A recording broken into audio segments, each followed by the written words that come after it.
I'm so excited you guys have all joined us. Look at beautiful new faces here we have today.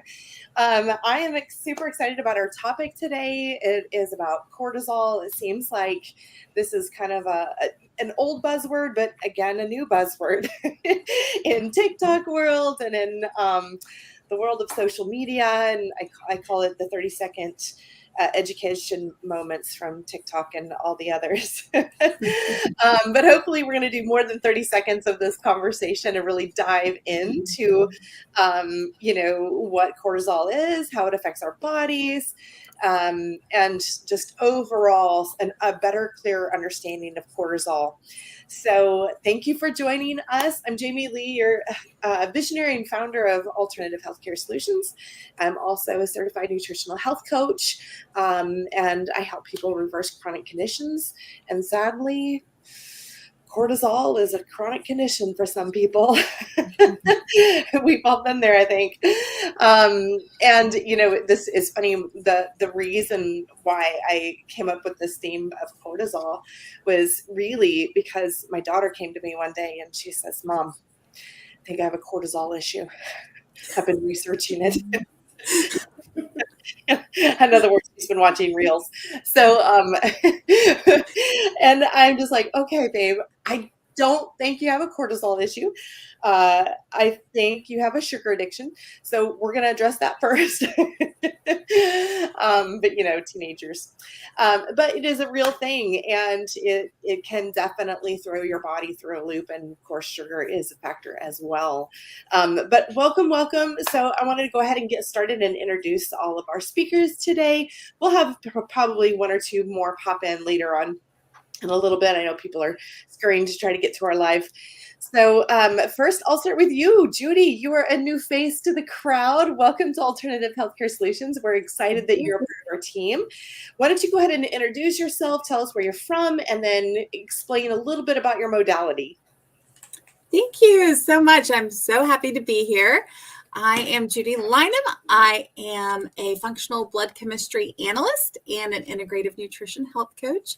And that means that I do a deep dive into your labs to figure out what's actually going on inside of your body, how all of your systems are working together, because you have one body and everything interacts. So I take those same labs that perhaps your doctor said were normal and everything was fine, and help you understand what's really going on underneath the surface. And yes, oftentimes we have those cortisol-like issues, those adrenal issues that do play a role in our health overall. So then I take that blood work and I help you craft a plan to go from unhealthy to healthy.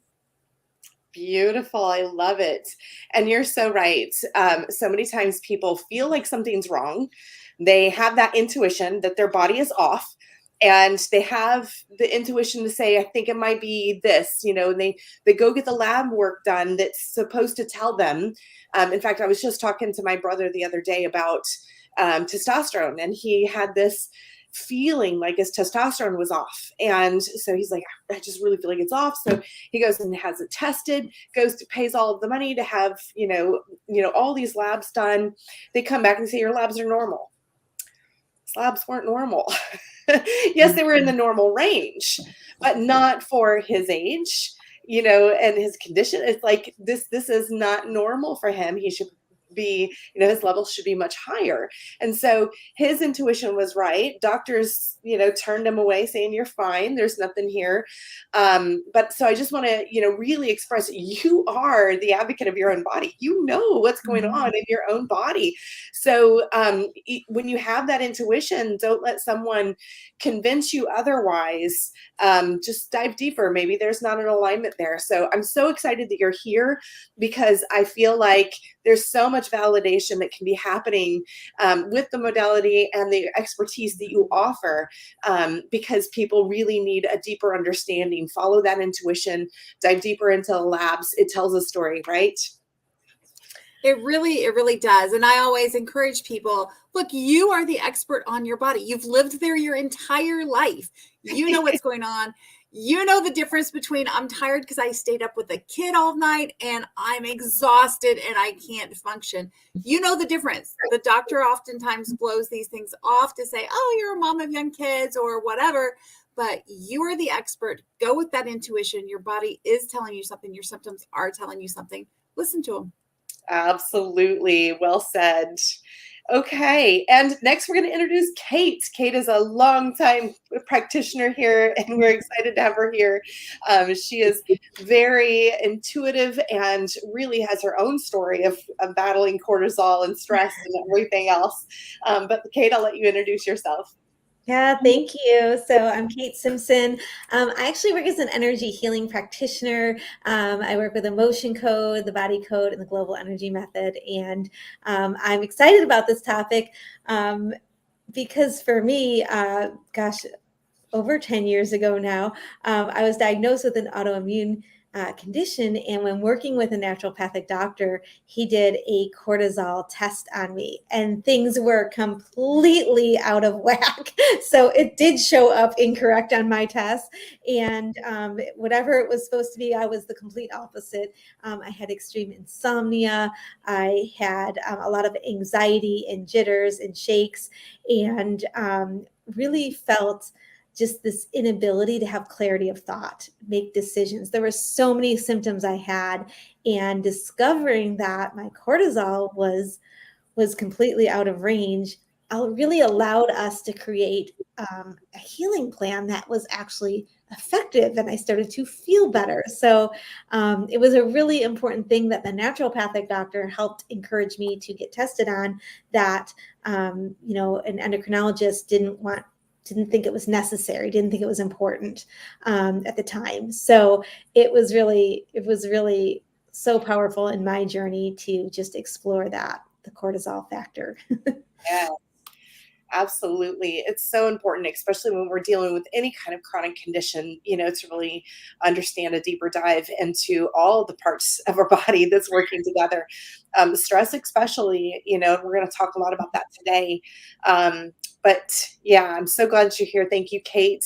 And I just want to, clarify energy real quick too, because, some people think that this is, the energy is woo woo. Energy is, your whatever. They have a lot of preconceived ideas what energy is. But let me just clarify that energy, you are made of energy. There's frequencies in your body. Your entire existence is energy and frequencies. And so this is really down to a quantum level of what Kate is healing and working with when she dives into her energy practice. So do you want to say anything more to that? Yeah, no, just everything is energy, like you said. And, you don't have to have a certain belief system or a certain gift. You are an energy being living in an energy world. And so to understand that your thoughts are an energy, your emotions are an energy, and that they absolutely contribute with how you react physically in this world. So your physical body is an energy body. And your thoughts and emotions are a huge part of what's going on, and paying attention to those has a big factor in just understanding that when you have that intuition that something's wrong, something's not right, that is an energy that is communicating to you that, okay, I need to dive deeper. Like we talked about at the beginning with Judy, just with, sometimes the labs show one thing, but there's something else going on, and that's important to pay attention to, for sure. Absolutely. Thank you, Kate. Thanks for being here. We're excited to hear what you have to contribute. And Jen, you're another new face. We're super excited to have you as part of our alternative healthcare solutions and just being a part of the team, the collective, and you're going to be having more workshops with us. So introduce yourself, tell everybody who you are, where you're from. Thank you, Jamie. I'm so excited to be here. I'm Jen Hines. I am in Charleston, South Carolina. Grew up in Maryland, but I'm now kind of a Southern girl. I am a doctor of physical therapy by trade who transitioned into life coaching several years ago when I was battling too much cortisol, stress, burnout, overwhelm myself. So now as a certified life coach, I kind of do physical therapy for the brain is what I call it. Like a physical therapist works on the body, and I feel like a life coach helps with your brain. So really helping people manage their thoughts and their emotions and feel safe in their body. Because so often when cortisol is off, you kind of have that tired but wired is what I've heard it called. So you feel exhausted, but your brain just won't shut down. And some of the tools that I help my clients with and will be sharing in my workshop are ways to kind of help make your body feel safe so that you can start to decrease that, kind of get control of that stress cycle that's going around. So really excited to be here and contribute to the conversation. Awesome. Awesome. I think that's what I love about our collective of practitioners. We come from so many different angles to address the whole body. You are mind, body, and spirit, and you cannot have that complete transformation and healing unless you address every area. And this is really where we shine as a collective, is to show those areas coming together and how we address an issue collectively and support each other in those things. So, we really at Alternative Healthcare Solutions, we believe in your ultimate healing. We believe in your ultimate transformation. And we also believe that you are in control of that healing and transformation. It's all within you. Even though we consider ourselves practitioners and healers and that type of a thing, you really, no matter where you are in life, you are the person who is your own practitioner. You are your own healer, and your transformation. I mean, you are the go-to. You know your body. You have been given a God-given ability to tune into your body and understand what your body needs. So yes, I'm so glad that you're here and contributing. Like I said, I love this, how we have this holistic view of life here. So I'm going to move along. Sheila, so glad that you're here. Sheila Gardner, you want to tell everybody where you're from and what your modality is? Sure. There we go. Having some technical issues today. Sorry about that. So I am an essential oil coach.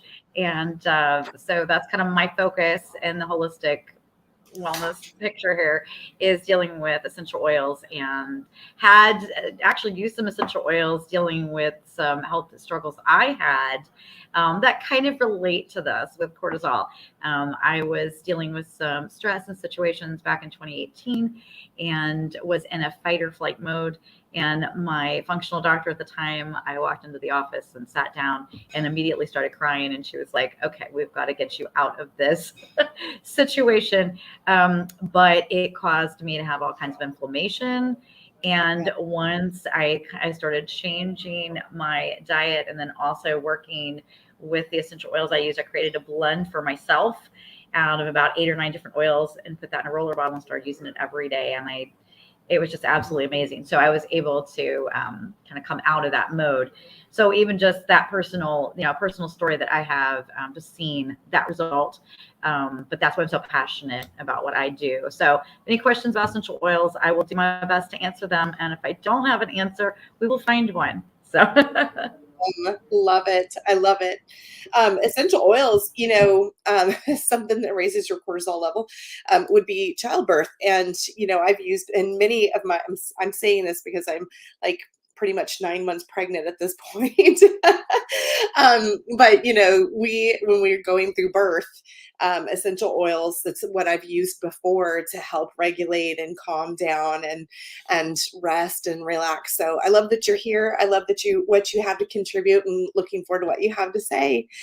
Okay, and Bonnie, welcome, Bonnie. Everybody, I'm sure everybody knows Bonnie from our lives and our workshops. She's been part of the AHS for a little while now, for a hot minute.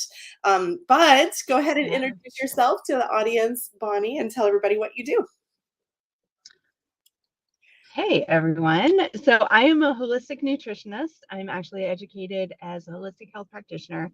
I have a degree in complementary alternative medicine, which basically means that I am educated in herbal medicine, holistic nutrition, alternative medicine, as well as, we're talking about essential oils and aromatherapy. That's that goes along with herbal medicine. I have had a few moments where cortisol has been a major issue in my life, between losing 100 pounds many, many, many years ago and struggling with fertility issues, pregnancy with the twins, postpartum anxiety. There's just been many, many areas in my life where cortisol has been a complete issue.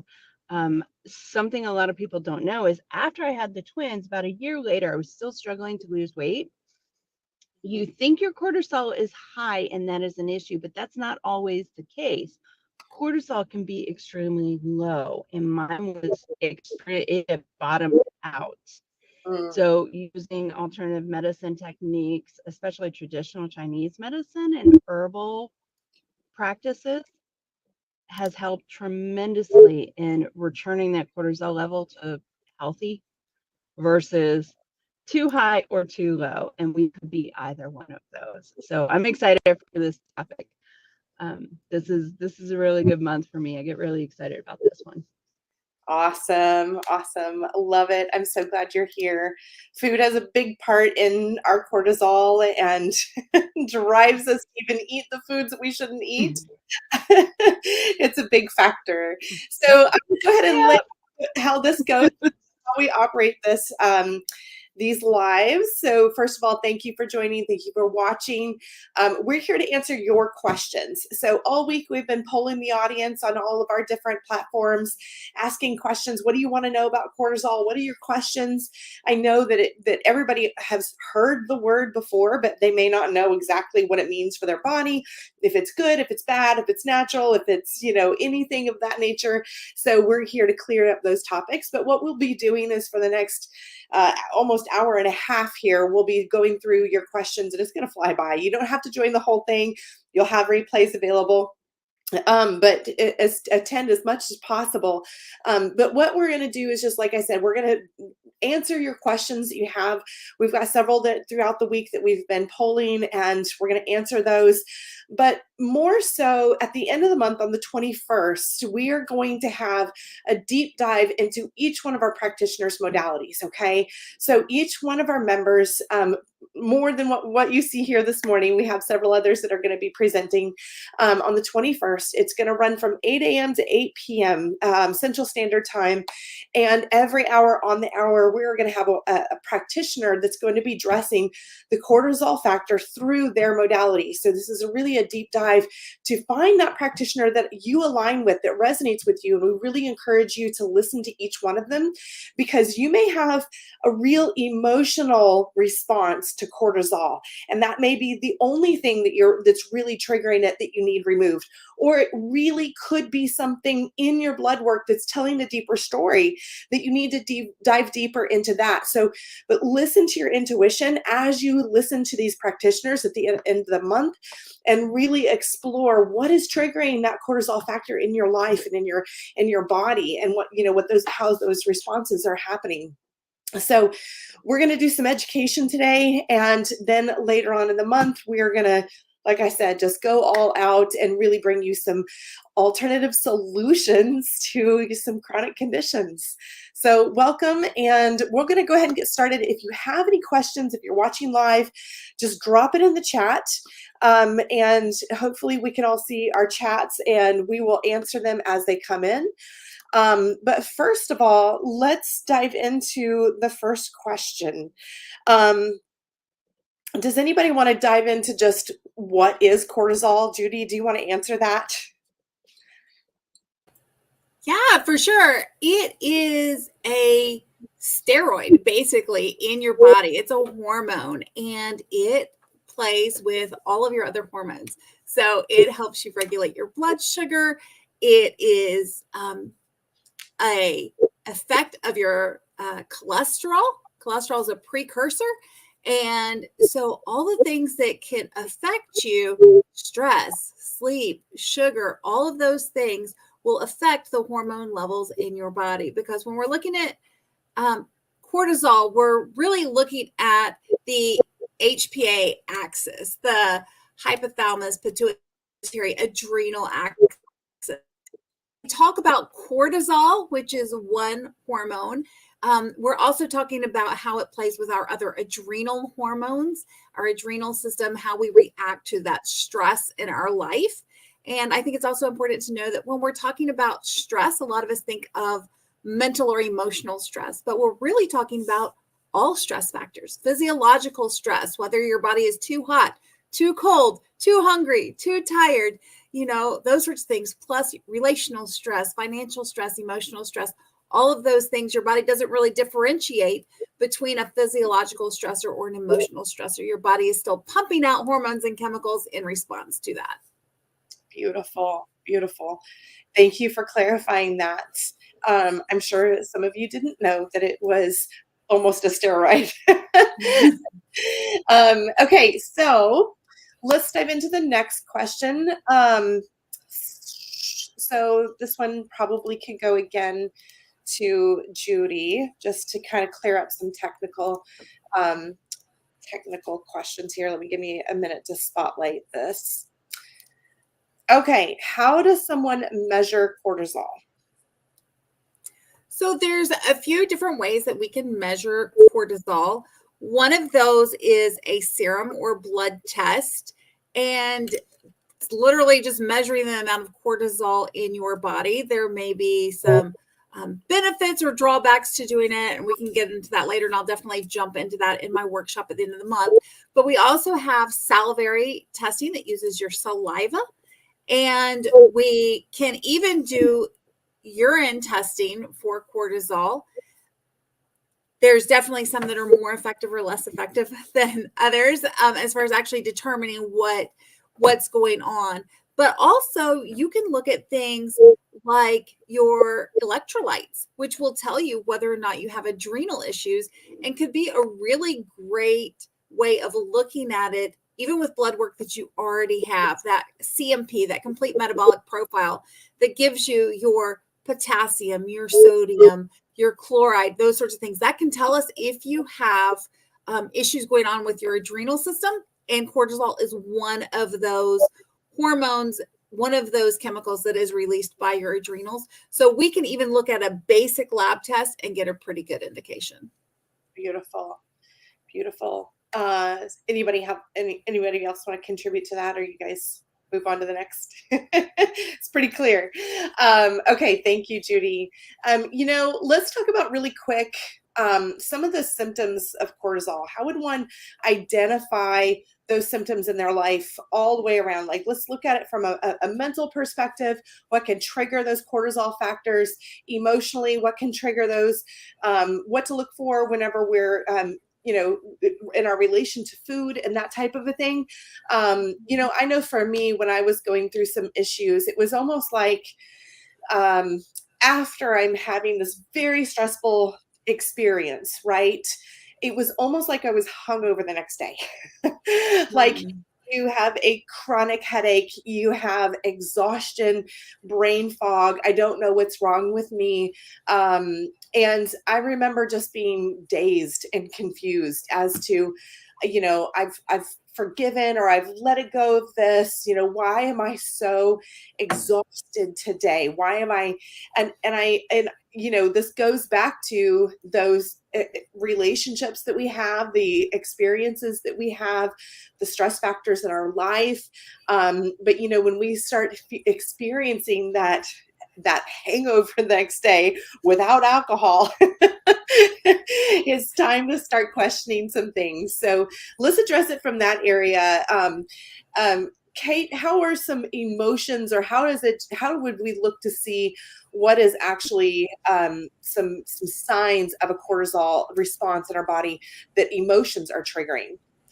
Yeah, so with emotions, it's more so, I would say, when emotions feel out of control. We're meant to feel, obviously. And so we're meant to feel emotions and move emotions. And many times when we suppress emotional energy, that creates a vibration in our body that disrupts our body, and it can disrupt us physically. It can create mental patterns and habits. But a big indication that it might be adrenal related or cortisol related is when you have an extreme reaction that seems out of your control. And so this can just happen and it can go away. You might move that energy out, but it might be something that you're just like, why am I so triggered all of a sudden? That type of thing. Even if it's, a logical reaction, like say something happened and it made sense to be angry, right? But it was extreme and abrupt and out of your control. And it was like, and you don't feel like you're calming down from that emotion. So if you're in a state of sadness or you're in a state of insecurity and you're just kind of spinning in that emotion, a lot of times those are just indications that this is now gone from just a normal response to your environment emotionally to your body is locked maybe in a fight or flight response. You're now producing too much hormone in your body and you're unable to control the normal healthy, this is how I feel, and I'm letting that go. So those are kind of like the indicators that I need to look at this a little bit further. Yes, absolutely. Are there physical evidence of a cortisol issue? Anybody? I can share just from my perspective, and then I'll let Bonnie hop in. She's ready to jump there. I absolutely felt heart palpitations. I felt extreme temperature changes in my body. And I felt extreme emotions. There are times for unknown reasons, I would literally almost feel rage at times. And that's not my personality. And it was so out of whack, but that just experience, the tightness in my shoulders, headaches, all kinds of things physically were going on. And that's just from my perspective. So I'll let Bonnie take it from here. The cortisol belly. I'm sure you guys, it is not floating. To some people, in extreme cases, it looks like you're 3 months pregnant. It can be hard, and it never goes away. And it's because when you try to do the typical, I'm going to drink some lemon water, I'm going to get rid of the bloat, I'm going to stay hydrated, veggies, you're not addressing the root of the problem. So the cortisol belly does not go away. And in some cases, if it is around for way too long, if you don't resolve cortisol issues and bring those levels to normal, it really starts affecting the body. For women, it can go to your hips. And you notice just this looks like bloating, but it's not. It's almost like you've got a little bit of swelling in that dip where hip to your thigh. There's always, everybody has the dip. Don't try and get rid of it. We have got it. But with that area, it almost looks like it's starting to fill out. Yeah. That belly, that cortisol belly needs somewhere to go. And it's not going to stop until things are resolved. Mm-hmm. Yep, absolutely. I know that was one of the symptoms that I had when I was going through all my stress, is just in the process of the peak of the stress. I had people going, is Jamie pregnant? Like, no, Jamie is stressed.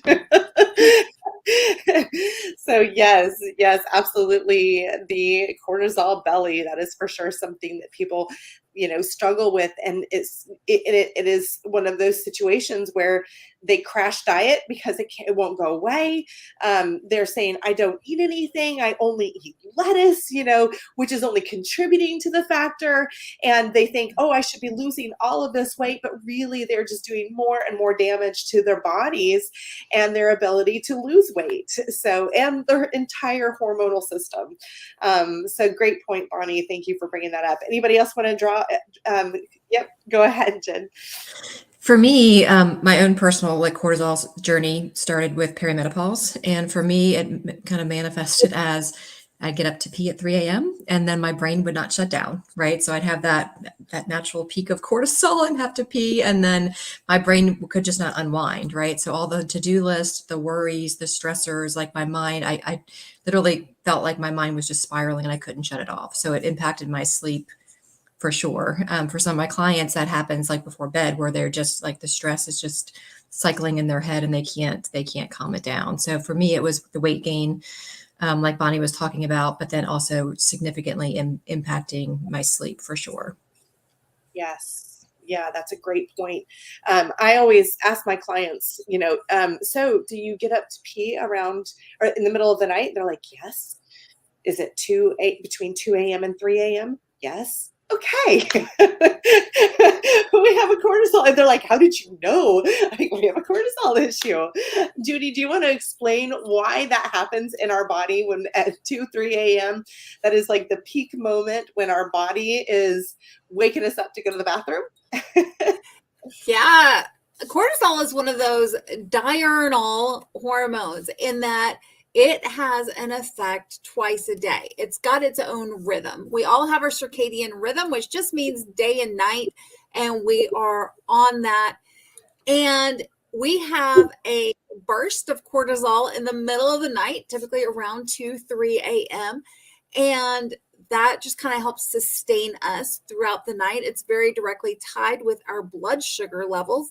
And their physical symptom may be that you're either on one extreme or the other. Maybe you've got too high of a blood sugar or it's unstable, or maybe it's too low and you're on the hypoglycemic side, you're getting hangry, jittery, those sorts of things. Those can be related to cortisol as well. But we have this peak. It's like a little hump in the middle of the night. And then your highest is going to be typically around 8 a.m., shortly after you awaken. And then from that point, it's going to keep dropping throughout the afternoon and evening. But yes, definitely that middle of the night kind of hump as it's on its way up, it will wake you up.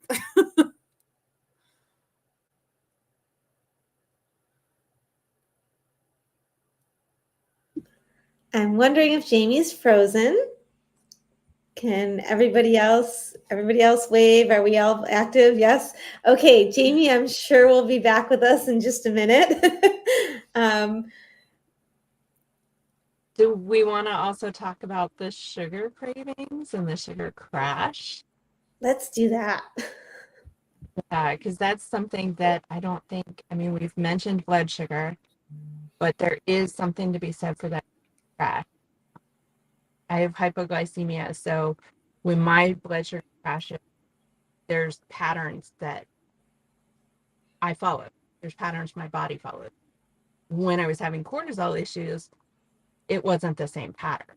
When you're looking at food, you're looking at hunger, you're looking at angry, a lot of times what will happen with cortisol issues is you spike and it's an irregular pattern.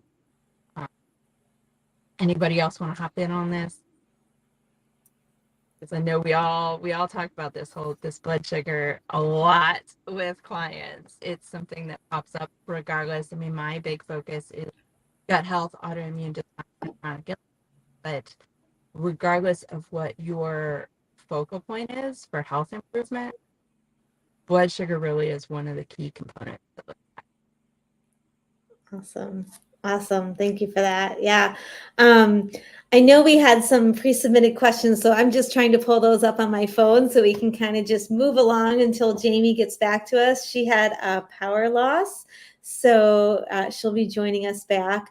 But I know we all kind of pooled our audiences, and so if we can go back to the questions that we pooled, we can kind of dive in and just keep going until Jamie comes back.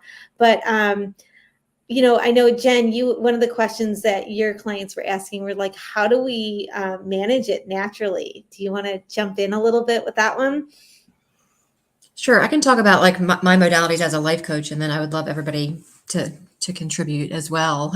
There's definitely some things that I changed with my own story that I'm happy to talk about another time. But as far as from like a life coaching standpoint, I was listening to a book today that talks about like the stress cycle. And so often now, because we have the stressor, we have our body's response, and then we have the body's response, which are emotions, anxiety, those feelings. And then in society today, we don't want to feel that, right? We don't want to feel the feels. So we scroll social media, we emotionally eat. So we never break that stress cycle. And some of the ways that, life coaching and some of the other wonderful practitioners we have here, they can help is teaching you some ways to help your body feel safe. Because whether the stress is from, yelling at your boss is like unhappy with you, you're not happy with your boss, that stress, your antiquated brain still thinks it's like a lion chasing you, right? So even though the stresses are different and you're not physically in danger, your body's response is the same, right? So because of that part of our brain that's very, very ancient, it still responds to the same stress,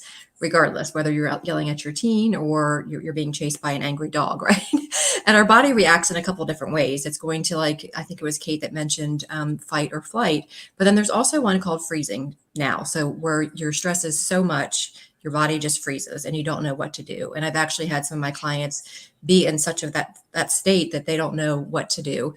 So some of the things that you can do, and I'll talk more about these in a deeper dive at the workshop, breath work is fantastic. There's lots of great breathwork techniques on YouTube, which is a free platform to help calm you. But a really easy one is called box breathing. If you wanted to look that up, another great one that I recommend is 4-7-8, or even just diaphragmatic breathing, putting your hands on your belly and taking that deep breath, taking your inhale, and then making sure your exhale is just a little bit longer will help calm your body. Also, just something as simple as shaking it off, like shaking our bodies. Like when you see an animal in the wild that is like frozen, trying to make sure that the predator goes away, once the predator is gone, like that animal gets up and just shakes its body and shakes it off, right? And I've actually taught my kids to, like, when they get upset in a volleyball game, like just shake it off, like just shake the bad energy off. So there's definitely some things that you can do. And then also just knowing that you're in control of your thoughts, because sometimes when the cortisol is spiking and the anxiety in our minds are racing, just simply telling yourself, I'm safe, I'm loved, I've got this, right? And looking at your surroundings, being more mindful of what's around you, looking to see what you can see and hear will kind of help take your mind out of that anxiety, elevated cortisol state back into the present moment. So those are just a few of many different ways that I'll be talking in a deeper dive in the workshops. So thanks, Kate. Wonderful. I'd love to hear from everybody else too. Yeah, for sure. It just kind of, Sheila, do you want to jump in on this too? Yeah. And then I direct a couple questions to Bonnie and Judy as well. So Sure. No, absolutely. I know essential oils play a big part in that, in kind of calming the body, right, and relaxing and supporting your body in that way. And so I know ylang ylang is a great oil. Frankincense is another one. Vetiver. I think the oil blend that I made up, I went ahead, I screenshotted it earlier because it was something I had made. It was frankincense, bergamot, vetiver, lavender, orange, tangerine, cassia, and ylang ylang. And those are the oils that I put together in a roller bottle, and I added coconut oil, and I would use that when I was going through that very stressful time, and that made a huge difference for me. And because I had done some research and I thought, okay, what oils do I need? What do I need to do? And so I did the roller bottle. I applied it topically to some pulse points. I also use, I don't have any on today yet, but I will use diffuser bracelets. So like the lava bead bracelets, put that, the oil blend in there. And then you've got that as a passive diffuser. You can also use an actual, diffuser if you have something close by. I have one that I can kind of carry around with me. It's nice. I kind of move it around as needed throughout the day. And then, so I just different ways that I've been able to use it. And sometimes just putting it in your hand, and cupping your hand and inhaling that and taking those deep breaths. Whatever you need to do that helps you center yourself. I'm also big on grounding. So when I was having a lot of those issues and anxiety, I would literally go outside. And at that time, I didn't really understand it all. But I would literally go outside barefoot and just start walking around and deep breathing and all of that. And that was very helpful to kind of ground me as well. So just simple little things like that, right? Or things that you can do to kind of bring things back in balance and support your body and just kind of help get out of that fight or flight or the freeze mode. That's a great point too. So you're right. Sometimes we do get into that mode where we don't do anything, right? Because we don't know what to do. So we are kind of frozen. So great point. Yeah, wonderful, wonderful. Okay, so I've got a couple questions here as well, but there's one on the screen right now from Yvette. So we'll take that one, and then we're going to jump over to Bonnie here. But who would like to answer a little bit with any experience with Hashimoto's and cortisol, and that want to jump in on that one? Maybe who wants to just jump on in, Judy? Yeah, even from a physiological standpoint, we were talking earlier about that HPA axis, which your HPA axis is actually what directs your thyroid as to how much thyroid hormone to produce or not produce.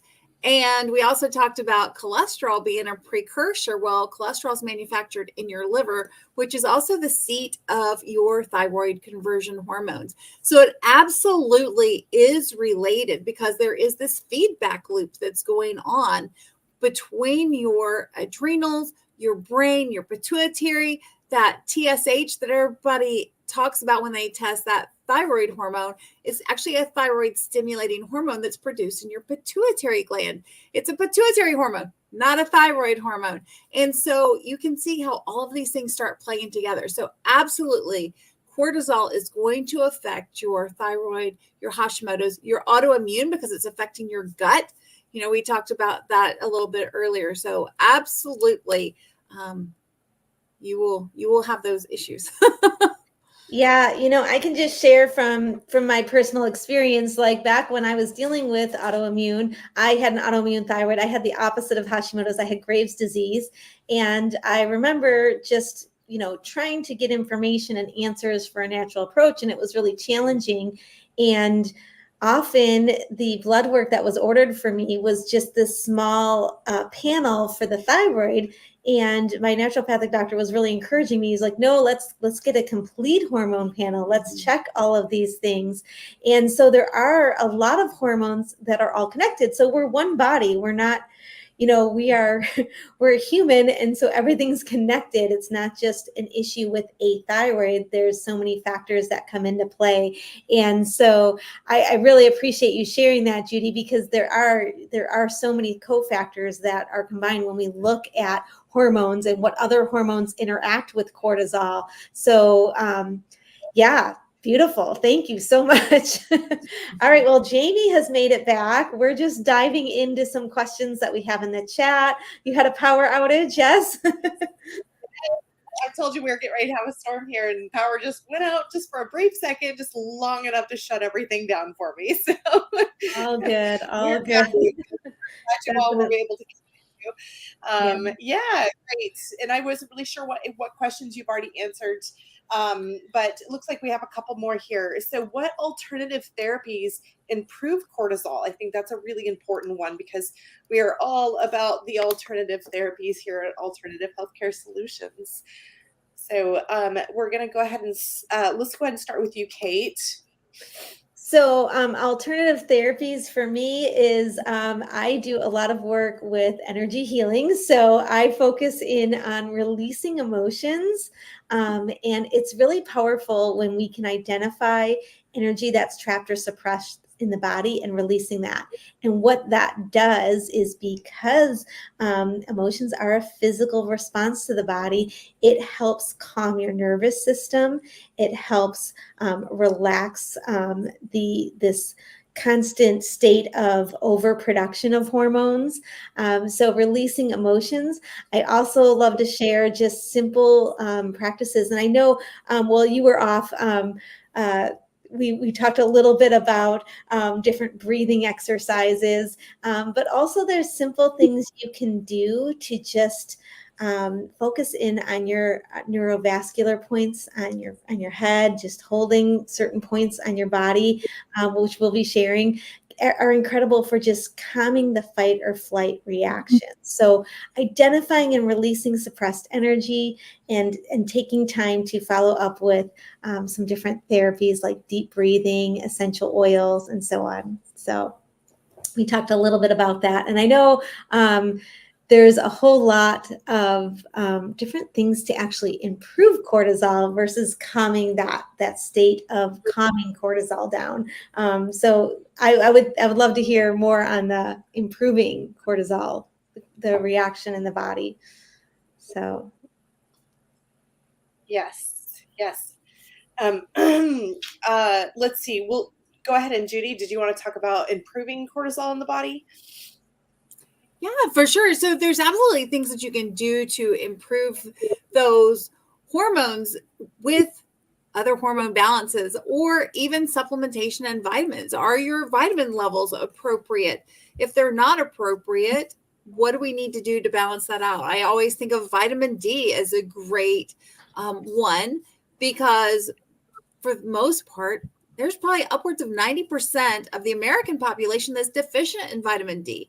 And it's so very important. And our current normal lab ranges are so insufficient when it comes to vitamin D that we need to look at that. But B vitamins, C vitamins, those are all crucial for energy production, for managing stress. And then we have other things that we could add in if we need to, adaptogens like rhodiola, like holy basil, ashwagandha, ginseng. Some of those things can help calm your body and restore a balance so that your body can kind of get back to that. But there's absolutely things nutritionally, physical movement, breath work, those sorts of things that can help you shift from that fight, flight, or freeze mode. Yeah. And thank you, Judy. Those are great points. Judy, Jen, I want to move to you for a minute, because, so much of our mindset and our thoughts and just where we are in our headspace can really be huge contributing factors to our cortisol levels and how they're thrown off in our hormone levels. Again, our body, or our mind, controls so much of our body and our thoughts. And I love, we've done this before, both spaces and in our lives and in our workshops, where we take people through the experience of imagining a lemon and taking that lemon and squeezing the lemon in your mind's eye, and then imagine licking that lemon. And I still, to this day, cannot go through it, even though I've done this demonstration hundreds of times. I can't go through that demonstration without my body physically responding to mental image of the lemon. My dog up, My mouth just started salivating. so our body immediately starts to respond because of our mental focus. And it's so important that that happens on a negative response, but it happens on a positive response. So why don't you talk a little bit about, our mindset in regards to our cortisol levels, if you would, Jen? Sure, of course. Earlier I was talking about like breath work and tapping and like your physical body, but also you're in control of your thoughts too. And sometimes, during those cortisol spikes and those anxious moments, you don't feel in control of your mind. So there's several things that you can do, but the simplest one that I teach a lot of people is, I call it, it's just a mindfulness. It's 5, 4, 3, 2, 1, right? So you look around where you are right now, and the purpose is what I mentioned earlier, is trying to get out of your mind and realize that you're safe, because your body, when it's feeling that way, is feeling unsafe, regardless of what the stressor or stress is. So it's really simple. You look at 5 things that you can see and really just kind of pay attention to your environment. It's kind of bringing you back into your body, helping you feel safe, getting out of your head. 4 things that you can hear, 3 things that you can taste, 2 things that you can smell, and like 1 thing you can touch. And I may have the numbers wrong, but it's bringing in all of your senses and really kind of making sure that, and then telling your body, I'm safe, looking around and realizing where you are. I'm safe. I'm okay. I've got this. And just kind of those affirmations and just bringing yourself out of your mind and into the present moment with a mindfulness exercise like that can really help. And just having some go-to power thoughts like that. Like when you start to feel your anxiety spiking, I'm safe, I'm okay, I've got this. Give yourself like a little self-hug, like do a little bit of tapping to kind of release some of that energy. But just recognizing that you're in control of your mind is really a powerful thing to help with cortisol as well. Yes. Yeah, and to piggyback off of that with the thoughts, I think a really powerful thing is to realize that not all of my thoughts are true. Right? So many times we have these thoughts cross our minds, and they invoke fear, but then if we stop to examine them, they're actually not true. So I think that's important too when we talk about those mental those mental thought processes. Right. And not That's even good. not true, but not serving you. Right. So you Mhm. can start thinking like, are these thoughts serving me? If not, then what's a better thought that will serve me better? So for sure. Thanks, Judy. Yes. Yeah, perfect. And I know in my world, one of the things that I take my clients through on a quantum level is really teaching them to go outside. And a very simple practice is to take off your shoes, sit down, get grounded in the earth, and literally tell your body, release the emotions that don't belong to me or that do not serve me. Release them into the earth to be recycled and made brought new. And just that practice of literally speaking that over your body and feeling it and imagine it going into the earth is a very simple, beautiful practice to really start to regulate your nervous system. And once we get our nervous system regulated, then it starts to work on everything else. It starts to decompress every other area. So in the theme of alternative therapies, I'm going to keep going here. Bonnie, what are some alternative therapies that you offer your clients to improve the cortisol balance? We definitely do grounding. I have them take a walk with me out in dirt, and most of what I do is virtual, but we go outside and everybody takes their shoes off and we walk around and we play in the dirt. But not only that, we talk, and it's something that hasn't been mentioned yet, which is why I'm focusing on it, is using herbs and spices and oils in your food. And by oils, I mean things like olive oil, things like cold pressed avocado oils. You can use those Italian Mediterranean herbs to help you manage your stress levels, to help you regulate your blood sugar, and actually to help you curb a lot of those sugar cravings that come from a cortisol imbalance. When you're boosting your omegas, you're boosting your protein, your consumption of antioxidants, as well as those balancing oils for your system, and you're doing it with good, delicious food, then it's much easier to do things like your mindset and your breathing work, which are crucial. A lot of the herbs, like, Judy, I mentioned the adaptogens, those are phenomenal. When you look at, consuming teas or infusions, green tea is tremendously helpful for managing cortisol, as is chamomile. And some of the supplements that you see taken nowadays for anti-inflammatory effects, so things like bromelian and, well, bromelian, that's pineapple, sorry, wrong one. But boswellia, which is frankincense, and curcumin, those are both anti-inflammatories. And when you look at an anti-inflammatory, don't look at it as I'm swollen and I need an anti-inflammatory, or I'm sore and I need an anti-inflammatory. Cortisol imbalance does trigger inflammatory situations within your body. It does trigger the inflammation. So to implement foods, herbs, and spices that can help you minimize inflammation, that can boost your antioxidants and really boost your nutrition profile, that's what's going to help you really do everything else. It's almost like a triangle. I always talk about a triangle with my client. Is you need the mind work, you need the food, you need the nourishment, and you need the help and the connection to the earth. You need that energetic connection. And for a lot of my clients, they actually benefit from my partnership with Kate. So I send them to Kate for a lot of energy work in between the food, the herbs, the mindset work, as well as her energy work. You can really set yourself up to restore that balance within your cortisol and keep it there.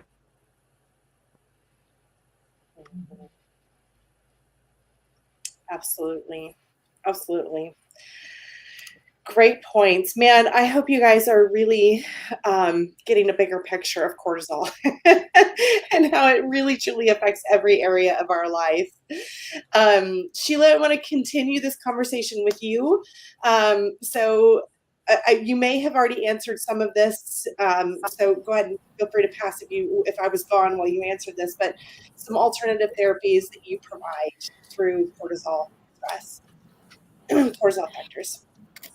Yeah, just a little bit. I kind of talked about some different things with the oils, just different oils that are very supportive to the body and kind of addressing cortisol. And that's like ylang ylang, frankincense, lavender, cedarwood, vetiver, just some different oils. I actually have a blend, and I read that earlier, that I have used in the past to help me, and I've applied it topically on the skin directly. And then I talked about ways that you could use that even on a diffuser bracelet. Some people like to have those with the lava beads and wear those. And then you put the oil in there and it kind of becomes a passive diffuser. And if you do have a space when you're working and you have the opportunity to run a diffuser, then you do have, those oils that are being diffused during the day, throughout the day to kind of help relax you. Placing a couple drops of oil in the palm of the hand is nice, and kind of breathing that in is very relaxing as well. So just some different ways that I've used them for me, just to kind of help relax and get the body. And when we even talked about grounding as well too. So I love that because that's something that I like to do. When my kids are outside, sometimes I'll go out and then just take my shoes off and they'll be, running around the yard and getting on the trampoline or whatever. And so I've been known to get on the trampoline with them too. Just they laugh at me when I'm jumping. They're like, Mom, you jump like a toddler. But we have fun. And so then I'm just kind of running around the yard, and doing some stuff too. So I love that everything that, you ladies have been saying. It's the same thing. It's all, connected there, and it brings us closer to the earth, right? And closer to connecting and being able to center ourselves and ground ourselves. So yeah, oils are great in that way that you can use them multifaceted. So beautiful. I love that. It's so funny. There's just so many resources, and it all, aligns up with being in a state of peace and finding that state of mental peace and serenity and gratitude, really. So we know that when we're outside of that, we're most likely having or causing a cortisol response. But I want to talk about some daily actions you can take to lower your cortisol. And I think this is really important. I've talked a lot about setting intentions for your day. And setting intentions for me is really like taking that anchor of where you want to be mentally, emotionally, spiritually, and just plopping it down. This is the anchor for my morning, what I want my day to be. And really reminding yourself whenever you're starting to feel those storms come in and the tide rise, and going, nope, I have dropped my anchor right here, and remind yourself where you have set those intentions for your day and allowing those to take place. So for me, that is something daily that I do, including sometimes it's through written format. I drop that anchor in writing out and journaling where my anchor is for that day and setting the intention for that day. But it really goes back to that mental space. So that is how I am able to continue to recognize when I'm off anchor, when I'm off into the storms of life, and I can feel it because I know what I felt that morning. I know what I felt when I started out my day. So that's really important for me as a daily measure. Let's go ahead and take some turns talking about, what are some daily actions you can take. And Jen, do you want to go ahead and start? Sure. I'd like to share just a couple of things that I tweaked with my own health, and then I'll talk from like a life coaching perspective and things that I do as well. But two of the biggest things that I was doing before I knew better, because when you know better, you do better, is I was doing fasted workouts in the morning, and then I was also drinking coffee on an empty stomach. And both of those kind of threw my system into a fight or flight type reaction. Also, being in perimenopause, from the research I've done, like too long of HIIT sessions or cardio sessions would make me like stay triggered, like feeling like they triggered, like tired but wired feeling afterwards. So I've really like lessened my cardio, taking caffeine out of an empty stomach and done what's called fed workout. So I eat a little bit before I work out. That's really helped me with my physical symptoms of cortisol. Some of the other things, like Jamie, I'm a very big proponent on morning routines. I definitely help my clients develop one that feels good to them. And one of the biggest things that I do is called a brain dump. It's not anything new, but it's just taking all the thoughts that are in your brain that may be causing you stress or that are running around in your brain and physically writing them down. And I just use the analogy, like once they're written down, they're kind of out of your brain. You don't have to worry about them because they're on paper now. And it really kind of gives your brain a rest. Affirmations, like those power thoughts, like Judy and I were talking about, make sure you're thinking thoughts that are serving you, not that aren't true or that you just think your brain is making true, because your brain's going to make you do whatever you need to do to feel safe. And sometimes moving forward in growth makes you feel unsafe. And meditation is a big one for me too. So I meditate in the morning and the evening. I use a free app called Insight Timer. You can pick the time of your meditation and the type of meditation, and it's just really a great way to kind of feel safe in your body. So those are some easy tips that I do and help my clients with. Beautiful. I love that. So great. Meditation, it takes on so many different forms. There's so many different types of meditations.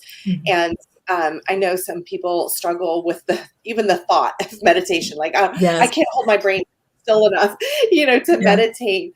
Really, if you can't, that means that you need to.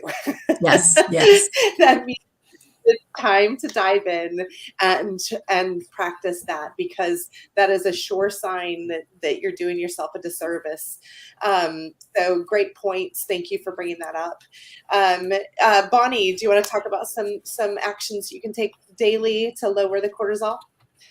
Yes, and I also want to address the meditation. So one of the things that I do when I meditate, because Jamie and Kate know me sitting still it's a miracle. So when I meditate, a lot of times I'm moving, I'm walking, I'm dancing, I'm cleaning the house, or I'm writing in my journal. I'm doing that brain dump. I don't do the sit in a quiet space.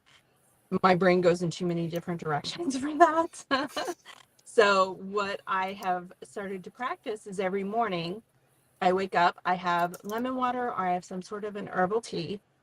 Coffee does not go in my system until I've had breakfast. That's for a couple of different reasons. When your gut is not happy, your cortisol is going to go up. It's going to spike. And the very last thing you ever want to do is put coffee into your system first thing without having something else. Having something like lemon tea or herbal tea, it starts you with a little bit of flavor, so you don't feel like you're getting nothing, but it's not a spike of any kind. It's a very easy, gentle way to start the day. I typically recommend 3 herbal teas a day, 1 in the morning, 1 right about that mid-afternoon slump, that coffee hour everyone hits about 2-3 o'clock, and you feel like you need a sugar hit or a caffeine hit, or you have to have something. Grab some berries, grab some nuts and seeds, have a nice cup of herbal tea. Does not have to be hot. You can totally drink it cold, especially we're coming off 100+ degree summers, so you can definitely drink it cold. And then the very last thing I do at night is to have a cup of herbal tea. Usually for me, that one is hot regardless of what's happening in the climate. And that's because it slows me down. It forces me to take breaths while I'm eating. And that's something that can truly help with your cortisol too. If you find that you're eating what looks like 100% healthy or 80% healthy diet, nothing is changing, try that. Before you eat, take 5 nice deep breaths, meaning 10 slow breaths in, hold it for a count of 5 to 10, and then let it out for another 10. The breathing, as well as having those herbal teas a couple of times a day, and herbal tea can literally be infused water using fruits, you guys, fruits and vegetables. A great solution for an afternoon tea pick-me-up is peppermint in your water or a cucumber mint. That peppermint, you put 1 drop of peppermint in your water, that sucker is going to wake you up. You will not need sugar. You will not need caffeine. I can promise you that. It will spike your system so fast in a good way. You want a spike. You want that energy feeling. You don't want a roller coaster spike. You want a stable spike. And one of the favorites among my clients is the cucumber mint. So those are things that really help. Can I address Ramona while we're here? Yeah, absolutely. Go. I think I'm pronouncing your name incorrectly, and I'm sorry if so. So the herbal teas that I was talking about at night and this meditation that everybody is talking about, when you have a bedtime routine, the overwhelming feeling that doesn't really go away at the end of the day, if you practice that over time, it's like a build. You will slowly build. You will slowly start feeling like this is the time to shut your brain down, to go into rest period. Lemon balm really helps with this. Lemon balm is a build herb. You may not notice anything the first day, but it slowly builds in your system. And over about a 7 to 10 day period, it will actually start helping you fall asleep and stay asleep. So I would definitely say bedtime routine, get something nice, slow, easy. Some of the meditation and mindset work that you're hearing from everybody else would really help too. Yeah, and to add on to that, along with, we were talking about grounding and things like that, but we also mentioned that this is a diurnal hormone and that it rises and falls during the day. That light exposure early in the morning helps to set your hormones during the day. Light exposure around noon. If you go outside, even for a few moments on your lunch break or something, go outside, get that light exposure. And then again, as the sun goes down, you're helping set your body's circadian rhythm so that your melatonin rises at bedtime and you're more likely to be tired. Your cortisol is a little bit higher in the morning, so you're more alert and it's easier to get out of bed. Just that light exposure is really helpful. But then you also have to think about that bedtime routine, as Bonnie was talking about. Reduce that blue light from your screens, from your televisions and those sorts of things. Let your mind calm down.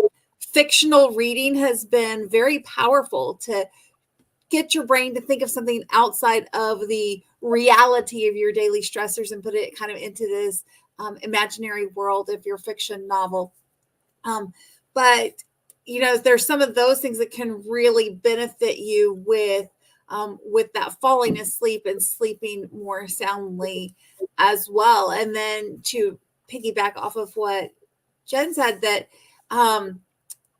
what you're doing during the day, your workouts, your eating patterns, and those sorts of things, are you stressing your body and causing more stress with what you're doing, even though you're trying to address the situation? So many times we hear about things like intermittent fasting, which can be really beneficial for a large portion of the population. But if you have thyroid or adrenal issues, it can often put more stress on your body. And so it's not a good option in those situations, or the really intense workouts stress your body more. So gentle, moderate exercise is much more beneficial, will hopefully also help you fall asleep and have energy, but also do that shaking out thing that you can do during moderate exercise to release some of that pent up energy, tension, and those sorts of things. Absolutely. That's a great point. And, you know, to combine the two, when I was going through divorce and a really stressful period in my life, one of the things that I intuitively found, not knowing at the time, you know, about my cortisol levels or about, you know, any of these things, was really, it was an intuitive thing that just, it was like my body was saying, you need to go for a walk. I began walking at 4:30 a.m. But this was not a power walk. This was not an exercise walk. This was it is time to calm your nervous system. It was, I started walking. I'm a fast walker. If you ever see me in Walmart, I'm not avoiding you. I am just a fast walker that I want to be in there and out of there, you know? And and nothing else is on my radar other than my to-do list. I'm just a very focused, intentional person, right? But so I grew up going to Chicago. I mean, Chicago is pretty much my back door, and everybody walks fast in Chicago. So fast walking is very natural for me. But during this time, I would, anytime I walked my normal pace, if I got too elevated, then I would start having those heart palpitations. I would start feeling like an anxiety attack, even though I wasn't even in that mental space of thinking about the stress I was going in. It was just my body's physical response to the stress, my hormones being out of whack, my cortisol levels being out of whack.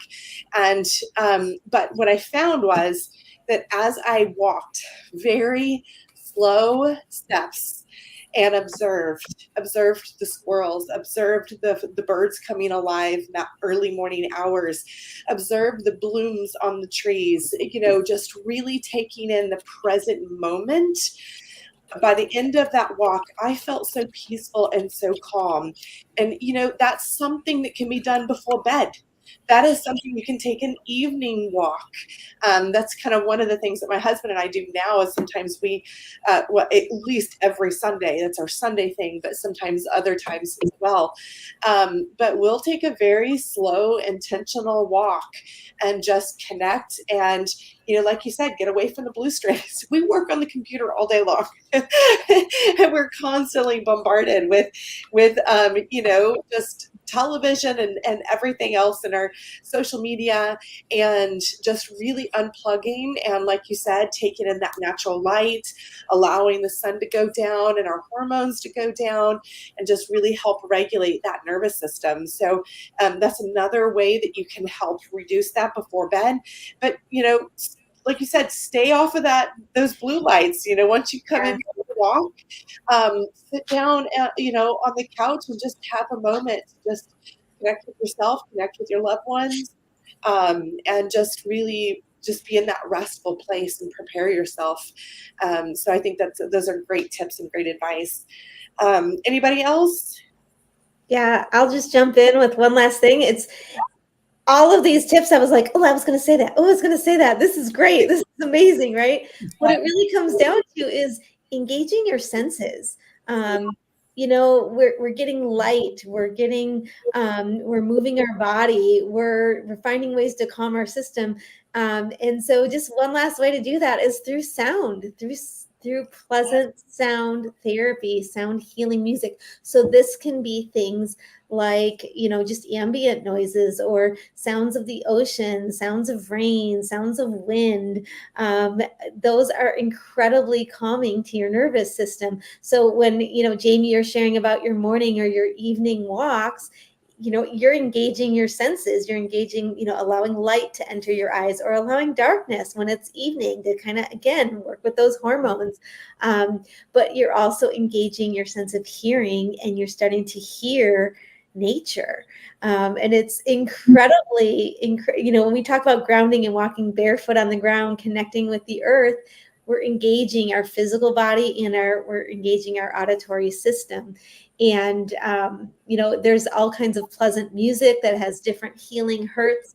And you want to just find one that feels good to you, that's pleasant to you. So I know for in the evening, like my husband has to have a fan on, he has to hear that noise. And for me, that took some getting used to, because I was used to sleep in silence. So it was really, a change for me. But now I can't sleep without a fan. It's like, are you kidding me?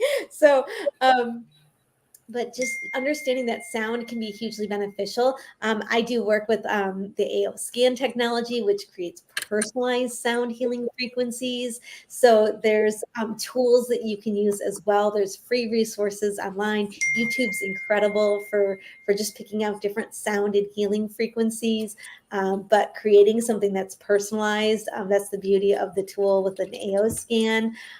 So there's so much that can support your body in calming that reaction from a listening standpoint. Yes, beautiful. So true. again, I love the way we all just have that synergy. Isn't it fantastic? Christine asked, can we talk about the device usage at night, the blue light, just a little more understanding on that and how it can affect the cortisol levels? We kind of talked about that a minute ago, Christine. But we can absolutely talk about that a little bit more if you're just now tuning in. I think one of the biggest things, yes, blue light affects it, just like sunlight, just like sunset, all of the light, there's light therapies that you can use literally to balance every organ in your body.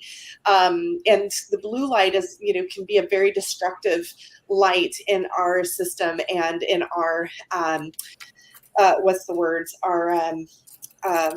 energy flow, everything else. But one of the things too that we got to think about when we're using our devices, we're being emotionally triggered intentionally.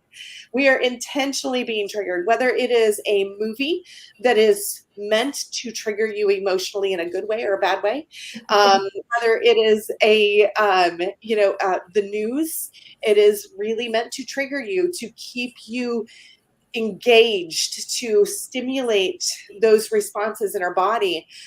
Social media, the same way. It is all meant to stimulate you in a way that engages your hormones, your levels, everything inside your body, and can really derail the peace and the calm and serenity that you're trying to create.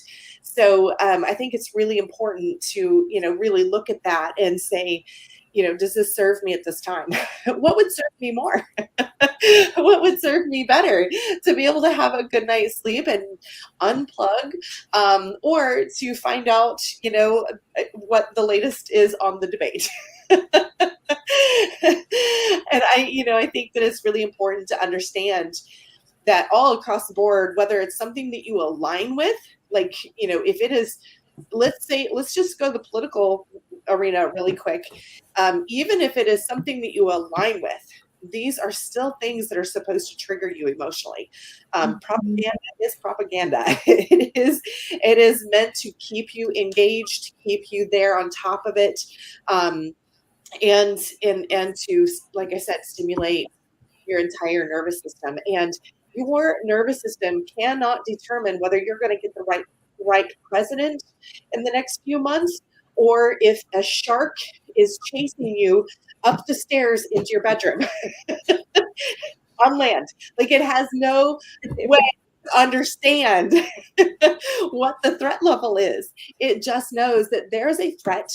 My heart is palpitating. I'm stirred up emotionally, and these are all things that affect us on a hormonal level. So I think it's a great point to bring up. And anybody else want to throw in their 2 cents on that one?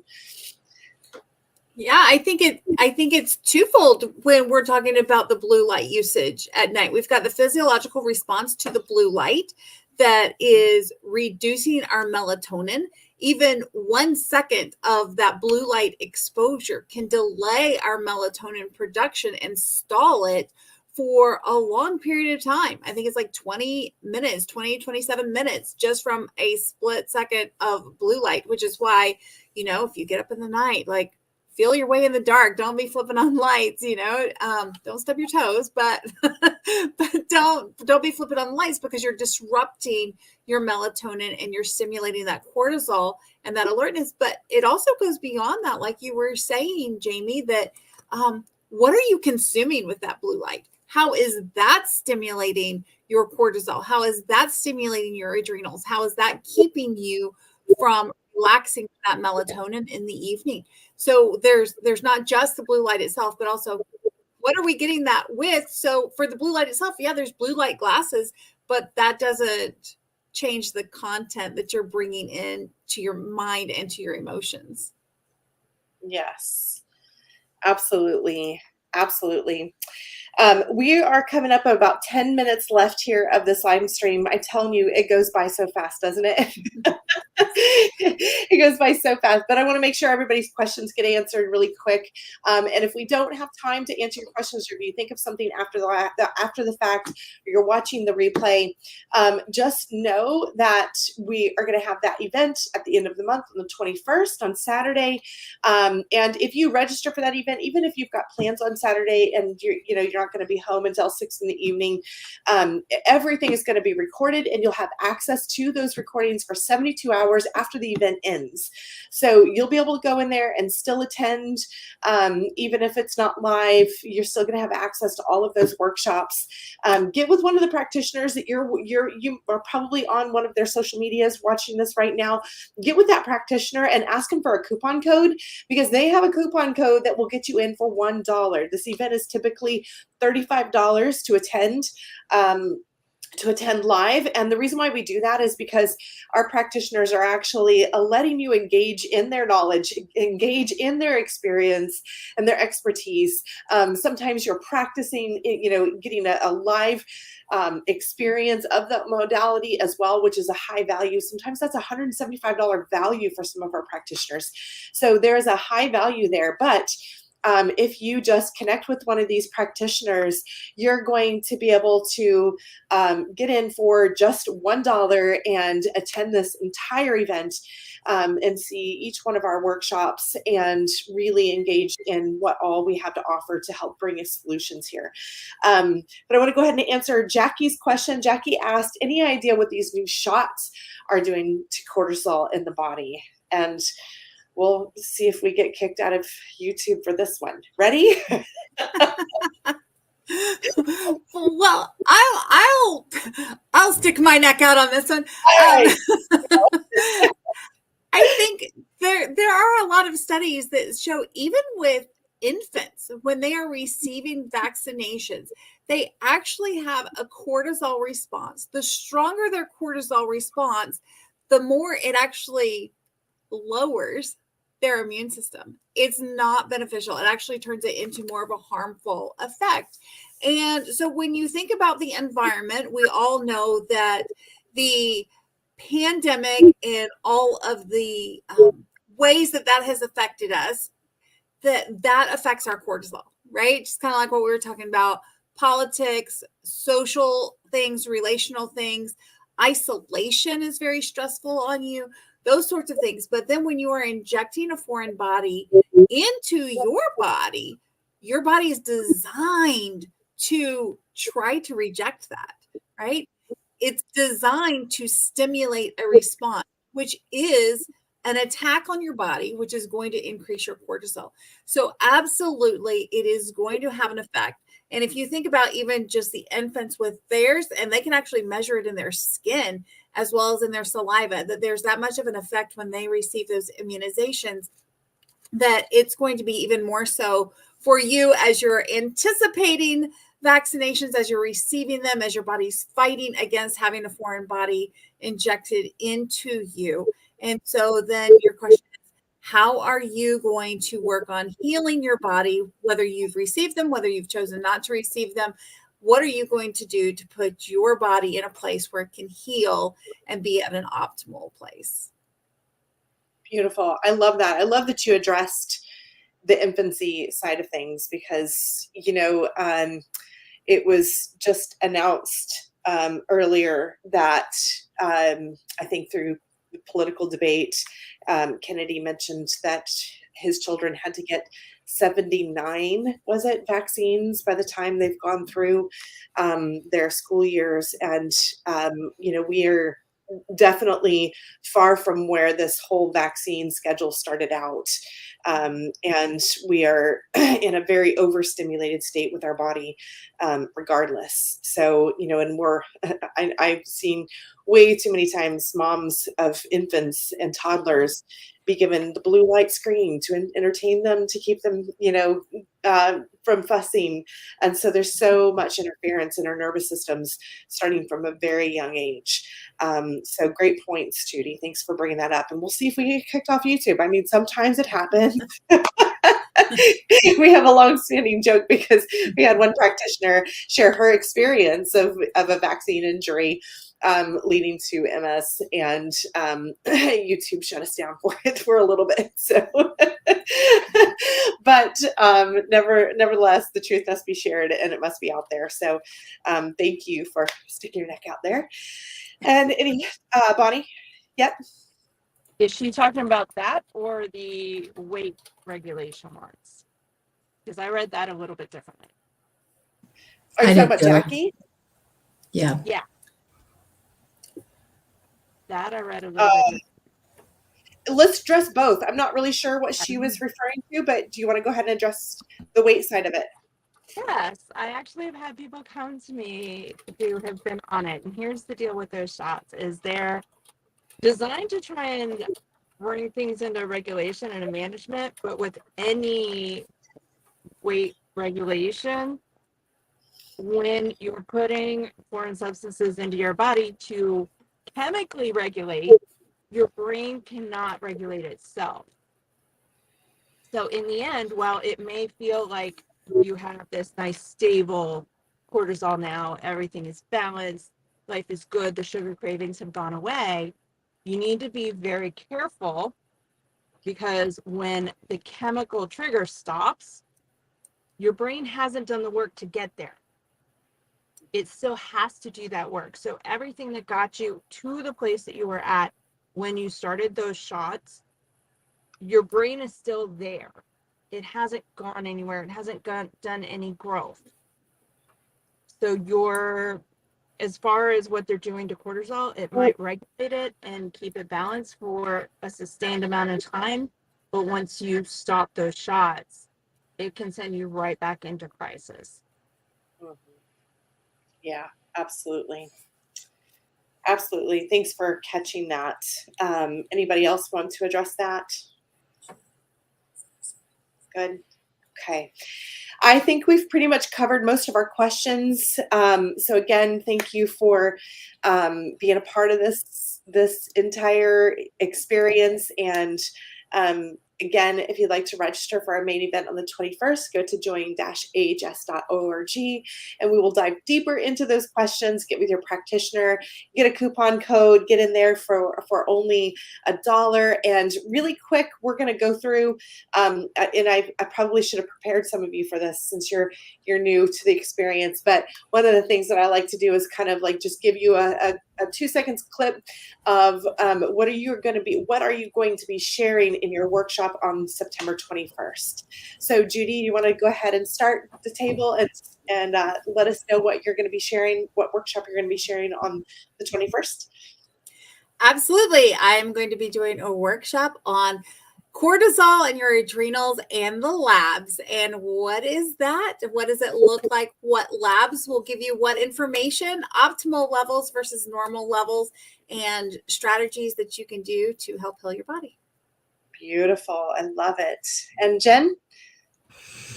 I am going to be teaching our audience about what EFT is, emotional freedom technique or tapping, in a way guiding you through a script, which I'll be giving to you as well, of how to reduce your stress and anxiety and therefore cortisol through a tapping technique. So I'm really excited to share that with you. Love that. I love all the different modalities. Sheila, are you going to be doing a workshop or you're going to be in your booth? Where are you going to be?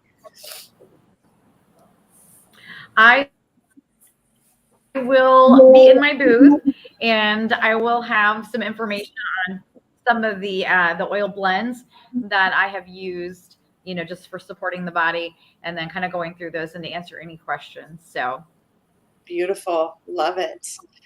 And Bonnie? We are going to talk herbs and food.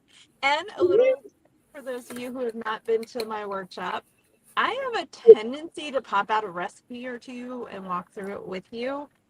9 times out of 10, we cook.